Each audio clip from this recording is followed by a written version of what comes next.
Well, Marcella, we're live inside the Pepper Grove parking lot, and come March 2nd, if you're a City of San Diego resident, you'll be able to park here for free. But I want to show you just across the way, that is the Space Theater parking lot, and that's considered primo parking right there, so everyone will still have to pay. I had the chance to break the news to many frustrated park goers today. So you'll be able to park for free in Balboa Park if you live in the City of San Diego. Fantastic.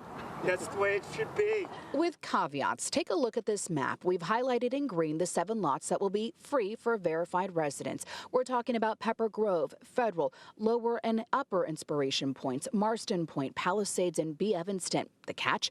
Prime lots near the Prado are in red, like Space Theater. Those still cost money, $5 for 4 hours, $8 for all day. I found out that that's about half of what non-residents pay.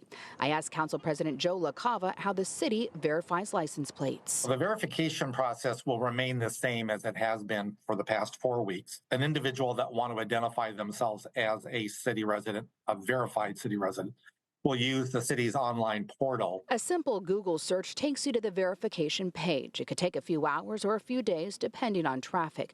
But what about the 3,000 residents who already paid for an annual pass, generating $700,000? This will still give them access to the premium parking spots. So there is still very much value in the city residents. So no refunds, but we also found out that the mayor made more changes. Starting on March 2nd, enforcement now ends at 6 p.m. instead of 8, and 88 placard holders can park anywhere for free. We consider to be an important first step, but not a solution to the problem, where people should be able to park in Balboa Park for free. The mayor's office has not responded to a follow-up request for comment, but in a news release, he cited concerns from residents and council, pushback that grew after our reports showed empty lots and low visitorship since fees started a month ago. Yay! I did it! All by myself! Yay! The old school guy that doesn't know any of this stuff. Now, LaCava says that he will not take his proposal for free parking for San Diego residents to the council anymore, but you can still submit your public comments on Monday at their meeting. Now, new on CBS 8 News at 6, we take a look at what this all means and how he hinted that this could eventually expand to county residents. Marcella?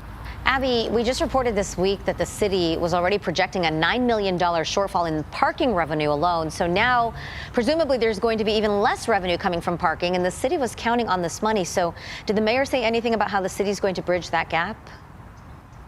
Well, that's exactly why the mayor was digging his heels on this and not budging to expand or to even roll back some of these fees. But he says in his news release today that he is willing to work with the council. The council is willing to work with him to make some cuts, and that's why he agreed to these new rules. But Marcella, there'll be a lot of tough conversations, and that will mean that city services will be cut. So we will be following this closely. Marcella. All right, it's going to be a give and take, but I know a lot of people were speaking out against these parking fees for San Diego residents. At least now won't have to pay. Thanks so much, Abby.